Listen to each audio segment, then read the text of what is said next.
आप जानते ही हैं कि दिल्ली का मौसम कैसा है।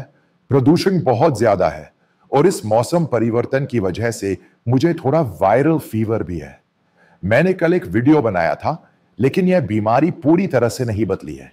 इससे काफी मुश्किलें और परेशानियां हुई है, लेकिन मैं वीडियो जारी रख रहा हूं क्योंकि मुझे ऐसे अंतराल की जरूरत है, क्योंकि कई लोग तरह तरह के विषयों पर सवाल पूछने लगे हैं। आज का विषय एक ऐसी खबर है जो राष्ट्रीय और अंतर्राष्ट्रीय मीडिया की सुर्खियों में तो आई है, लेकिन केरल के क्षेत्रीय मीडिया ने इसे ज्यादा महत्व नहीं दिया है। एक पन्ने पर एक छोटा सा श्रद्धांजलि संदेश दिया गया है। खबर यह है कि भारतीय रक्षा मंत्री राजनाथ सिंह और अमेरिकी रक्षा सचिव पीटर हैक्सन ने कुआलालंपुर में एक समझौते पर हस्ताक्षर किए हैं, जिसमें अगले 10 वर्षों के लिए भारत अमेरिका रक्षा समझौते की रूपरेखा बताई गई है। यह रूपरेखा कई अन्य बातों की तरह ही है। विस्तार शब्द का प्रयोग इस तथ्य के संदर्भ में किया जाता है कि भारत और अमेरिका 2005 से बड़े पैमाने पर रक्षा सौदे कर रहे हैं। यह समझना जरूरी है कि 2005 के बाद ही भारत के प्रधानमंत्री अटल बिहारी वाजपेयी सत्ता में आए थे। भारत अमेरिका रक्षा सौदे दीर्घकालिक और बहुत बड़े पैमाने के होते हैं। यह कांग्रेस पार्टी द्वारा नहीं लाया गया था। मेरे कहने का मतलब यह था कि यह भाजपा ही है जो इसे ला रही है, यानी धीरे धीरे रूसी उपकरणों और हार्डवेयर को बदलना। यह निर्णय भारत पर शासन करने वाली भाजपा सरकार ने लिया था, कांग्रेस सरकार ने नहीं। कांग्रेस की हमेशा से इस रूस में रुचि रही है, लेकिन उनकी पुरानी साझेदारी हमेशा से इसी तरह रही है। कांग्रेस की हमेशा से इसमें रुचि रही है। यह केवल इसके नाम पर भ्रष्टाचार नहीं है, बल्कि यह भी है कि जो सामान वहां डंप किया गया था, उसे उनकी इच्छानुसार भारत लाया गया। जब मैं यह कह रहा हूं, यह समझ लेना चाहिए कि रूस ने भारत में बहुत सारा सामान डंप किया है। यह केवल इतना ही कहा जा सकता है कि यह सुखोई MK है जैसा वह चाहता है, लेकिन इसे भारत ने डंप कर दिया और प्रौद्योगिकी का हस्तांतरण भी दिया गया। उन्होंने कहा कि भारत इसे चौथी पीढ़ी का विमान दे रहा है, लेकिन रूस ने भी इसका कहीं इस तरह इस्तेमाल नहीं किया रे। मैं उस विषय पर बात नहीं कर रहा हूं, मैं विषय पर जा रहा हूं। 2005 में यह वाजपेयी मंत्रालय था जिसने संयुक्त राज्य अमेरिका के साथ 10 साल का सौदा किया था। उसके बाद मनमोहन सिंह आए और इसे बढ़ा दिया क्योंकि यह इसे आगे ले जाने के लिए पर्याप्त था। फिर 2015 में भारतीय प्रधानमंत्री नरेंद्र मोदी ने इसे बढ़ाया और इसे फिर से 10 साल के लिए बढ़ा दिया। उसमें से अधिकांश अमेरिकी, आपको यह समझना चाहिए कि आधुनिक उपकरण खरीदना शुरू करने से पहले हमने स्वीडन से बफोस बंदूक खरीदी, जिसे हम शौकिया कहते हैं। लेकिन बाद में एक समस्या आ गई। हम वह बंदूक नहीं खरीद सके और भारत इसे विकसित नहीं कर सका। उसके बाद मोदी आए। आपातकाल के रूप में हथियारों को शामिल करने की भयानक कमी थी। यानी हमने कहा कि हम असॉल्ट राइफलों में इंसास चाहते हैं। अचानक हमें इसकी जरूरत पड़ी। हमने रूसी तकनीक खरीदी और अमेठी में AK-20 सीरीज बनाने की कोशिश की। हमने इसे संयुक्त राज्य अमेरिका से सीधे अनुबंध के तहत खरीदा। हमने इजराइल से नए हथियारों का भी अनुबंध किया। लगभग 175,000 इकाइयां भारत में बनाई गईं।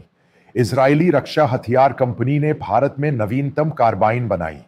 फिर उन्होंने इसे हमें दे दिया और यह एक बंदूक है जिसकी श्रृंखला को क्यूबिक कहा जाता है। कहा जाता है कि यह भारत अमेरिका सौदा है। उन्होंने कहा कि केरल में कुछ अंतरराष्ट्रीय ABC रूसी सामान खरीदने जा रहे हैं, मानो यह एक सरासर झूठ हो। एक अन्य प्रमुख RSS विचारक ने कहा, मैं ये सभी वीडियो देखता हूं, मुझे पता होना चाहिए कि वे क्या कह रहे हैं। इसके अंदर कहा गया है कि पुतिन रूस से Su-57 ला रहे हैं। भारत पूरी तरह से रूसी सामान खरीदने जा रहा है। तो एक बात मैं निश्चित रूप से समझ गया हूं, चाहे वह YouTube पर हो या सैटेलाइट पर, केरल में विशेष रूप से इस वैश्विक संदर्भ में राय बनाने वाले और पूर्व सैनिक रक्षा के बारे में बात करते हुए बैठे हैं। एक भी व्यक्ति वैश्विक मुद्दे और रक्षा घटना के बारे में एक शब्द भी नहीं जानता। सबसे बड़ी सच्चाई तो यह है कि उससे भी बड़ी बात यह है कि भारतीय रक्षा की रणनीति, यानी हथियार खरीदने की रणनीति, वो बदलाव कैसे हुआ, उन्हें इस बारे में पता नहीं है। भारत ने रूस पर अपनी निर्भरता क्यों कम की और अपने घरेलू निर्माण को संयुक्त राज्य अमेरिका और कई यूरोपीय देशों की ओर क्यों स्थानांतरित किया। ये पूर्वी देश इस बारे में नहीं जानते। यह सब कल भारतीय विदेश मंत्री राजनाथ सिंह और अमेरिकी रक्षा सचिव पीटर हैक्स द्वारा हस्ताक्षरित संयुक्त समझौते से साबित होता है। मैंने पहले क्या कहा था? मैंने बार बार कहा कि भारत संयुक्त राज्य अमेरिका के साथ समझौते को जल्दी खत्म नहीं कर सकता। इसमें मैंने कहा था कि हम अमेरिका को पीछे धकेलेंगे और अमेरिकी सामान खरीदना बंद कर देंगे। दुनिया समझती है कि अमेरिका ही वह देश है जो दुनिया भर में नवीनतम हथियार बनाता है। इजराइल हथियार बनाता है, यह सब अमेरिकी लाइसेंस के तहत होता है। सबसे पहले आपको यह समझना चाहिए कि इजराइल अमेरिकी अनुमति के बिना भारत को एक भी हथियार नहीं दे सकता। संयुक्त राज्य अमेरिका जो दुनिया भर में नवीनतम हथियार बनाता है, नवीनतम हथियारों का सबसे बड़ा उत्पादक भी है। चीन ही वह कारण है जिसकी वजह से दुनिया के कई देश इन चीनी सामानों को नहीं खरीदते। इसका परीक्षण नहीं किया जाता। इसका परीक्षण किया जाना चाहिए। इसका परीक्षण किया जाना चाहिए। इसे युद्धों में भाग लेना चाहिए।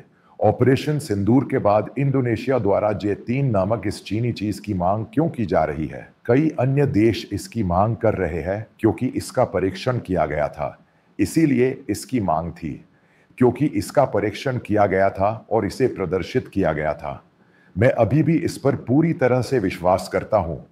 जब मैंने एक चीनी व्यक्ति से पूछा, एक चीनी पत्रकार, मेरे एक मित्र, एक रक्षा रणनीतिकार ने मुझे बताया कि एक बिंदु है कि ट्रंप और चीन के बीच एक समझौता है। यानी ट्रंप कहते रहते हैं कि भारत ने इतने विमान खो दिए हैं, हमें इस बारे में सोचना चाहिए, हम इसे कैसे खारिज कर सकते हैं। ट्रंप यह कह रहे हैं कि 7 चले गए, 6 चले गए, 5 चले गए। यह वैश्विक है।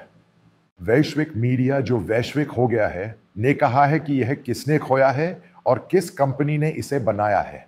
इसलिए अगले दिन जब हमने पाकिस्तान में एक प्रेस कॉन्फ्रेंस की, जब हमने कहा कि इन 5 वस्तुओं के डेटा में संख्याएं शामिल है, तो पाकिस्तान के तत्कालीन डिप्टी चीफ ऑफ स्टाफ जो अब सेवानिवृत्त हो चुके हैं ने प्रेस को बताया फ्रांस कई विमान बना रहा है और चीन के विभिन्न सिस्टमों का यह 20 से 22% ये सब अब चीनी सामान है और चीन को आखिर पता है और ये सब चीजें भारत को दी जा रही है।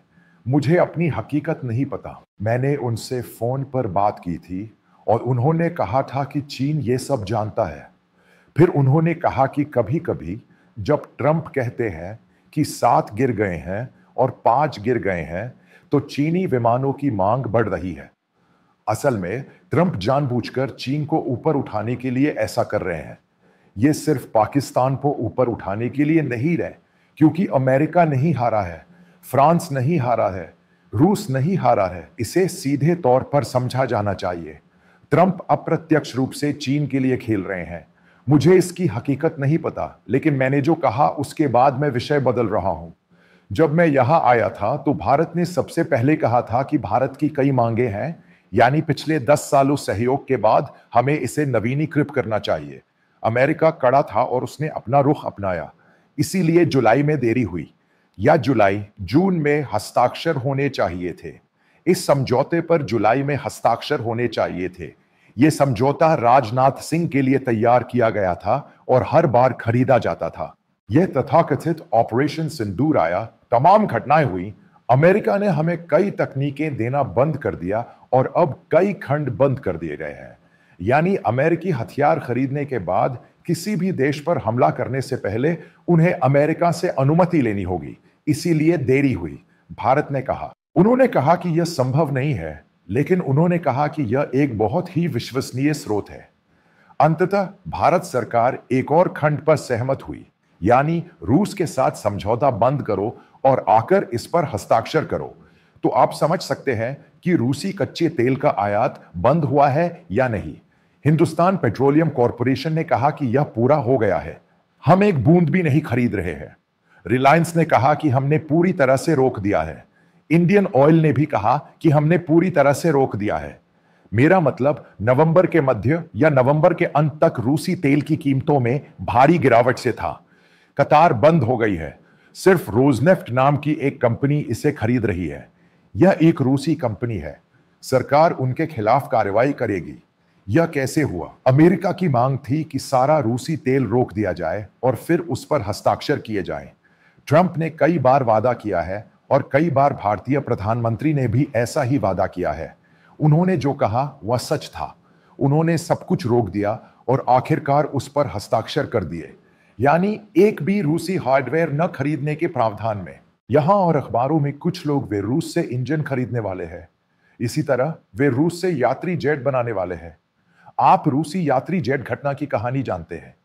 इस रूसी कंपनी ने इस रूसी यात्री जेट पर प्रतिबंध लगा दिए, यानी यह रूसी यात्री जेट एक छोटा यात्री जेट है। वे इसे वहां बनाकर नहीं बेच सकते, इसलिए वे इसे भारत ला रहे हैं। यह वही घटना है। इस घटना के कारण रूस में जो बना था वह बेचा नहीं जा सकता। दुनिया के देशों ने भी कार्रवाई की है। फिर भारत की मांग है, अमेरिका की। आप जानते हैं कि ईरान में चब्र बंदरगाह क्या है। अमेरिकी प्रतिबंधों को हटाने और 6 महीने के लिए इसे छूट देनी चाहिए। फिर आप फिर से हिसाब लगाइए, अगर उसके बाद यह भारत रूस पैट फुट ऑपरेशन सिंदूर हुआ तो कौन जीतेगा? मैं शुरू से ही कहूंगा, भारत की कूटनीति की विफलता है। मैं इसे बार बार दोहराता हूं। ऑपरेशन सिंदूर एक विफलता है और मैं इसे बार बार दोहराता हूं। पाकिस्तान के आरबीआई के उप प्रमुख बांग्लादेश जाकर सहयोग की पेशकश क्यों कर रहे हैं? पहली बार वह यूनिस्कैन के साथ हमारे पूर्वोत्तर की तस्वीर दे रहे हैं।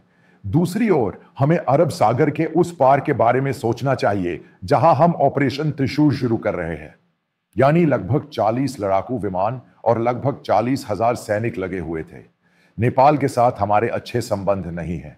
हम पाकिस्तान के बारे में जानते हैं, हम भारत चीन गतिरोध के बारे में जानते हैं, और फिर अंत में हम क्या थे?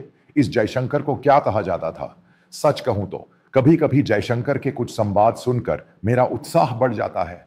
हम इतने आगे बढ़ गए हैं कि हमने अमेरिका और यूरोप को इतनी चुनौती दी है। हम पश्चिम की बात नहीं सुनते, हम अमेरिका की बात नहीं सुनते। भारत का अपना रुख है। कुछ बयानों की वजह से हम वो हैं जो इस सारी भू राजनीति को समझते हैं, तो कुछ बातें इसके अंदर है। मुझे अभी एहसास हुआ कि उसे चुप करा दिया गया था और अब वो एक शब्द भी नहीं बोल रहा है। मुझे नहीं पता जयशंकर कहाँ गए, या भले ही वो रील पर था। वो हर 2-3 दिन में वहां जाते और बातचीत करते, बस इतना ही। तो असल में हमने ट्रंप के सामने कच्चे तेल और H-1B वीजा पर, मैं आपको बिल्कुल बता सकता हूं, ये प्रधानमंत्री मोदी सचमुच इससे डर गए थे। तभी उन्होंने कहा कि वो इसके साथ इसे वापस ले सकते हैं। इसी तरह रूसी कच्चा तेल, इसी तरह ईरान चाबर बंदरगाह की वजह से पाकिस्तान। वह बंदरगाह एक बाईपास चीज है, उसका जबरदस्त सामरिक महत्व है। भारत ने उसे फंड किया, वह बंदरगाह बना। उस बंदरगाह को इतने पैसों से फंड किया गया, वह बंदरगाह भारत के सामरिक हित में है। यानी यह सब बस धक्का मुक्की थी। आखिरकार उसने जाकर सरेंडर कर दिया। यह हिंदी वाली बात है, ऐसा कुछ नहीं है। इस सब पर मेरी मोदी से असहमति है। बस सरेंडर करने की कोई जरूरत नहीं है, ऐसा कुछ नहीं है। यानी मैं जो कहने जा रहा हूं वह एक ऐसा विषय है जिसका निष्कर्ष निकाला जाएगा। यह पूरी तरह से धक्का मुक्की है। ऑपरेशन सिंदूर के बाद जो किया गया वह एक धक्का मुक्की थी, हकीकत यह नहीं है। इसीलिए यह सारा धक्का मुक्की बंद कर दी गई है। भारत के सामने वैश्विक समस्याएं हैं। भारतीय प्रधानमंत्री किसी भी अंतरराष्ट्रीय मंच पर हिस्सा नहीं लेने वाले हैं। वैश्विक अलगाव हो रहा है, रणनीतिक गलतियां हो रही है। हमारे पड़ोसी हमारा साथ नहीं देने वाले हैं। दुनिया में कोई भी देश नहीं है। कुछ बोधी मीडिया ने यहां कहा कि यूरोपीय देश अब भारत को बचाने आ रहे हैं। अब सब कह रहे हैं कि भारतीय प्रशासन को ही इस बात का अंदाजा नहीं है कि यूरोप और अमेरिका भारत पर इतना हमला कर रहे हैं। क्या यही मैंने पहले नहीं कहा था? यूरोप वही करता है जो अमेरिका कहता है, बस इतना ही। अगर अमेरिका भारत पर लगाम लगाएगा तो यूरोप भी उसे लगाम लगाएगा। अगर अमेरिका भारत पर लगाम लगाएगा तो यूरोप भी भारत पर लगाम लगाएगा, बस इतना ही। यह सब बिल्कुल वैसा ही हो रहा है जैसा मैंने कहा था। अंत में कोई रूसी सामान नहीं, कोई रूसी उपकरण नहीं, सिर्फ अमेरिकी सामान, सिर्फ अमेरिकी उपकरण। मैंने सोचा भी नहीं था कि हम इस तरह आत्मसमर्पण कर देंगे। इससे भी बुरी बात यह है कि भारत सरकार ने अमेरिका के सामने घुटने टेक दिए। यही इस वीडियो का मुख्य अंश है।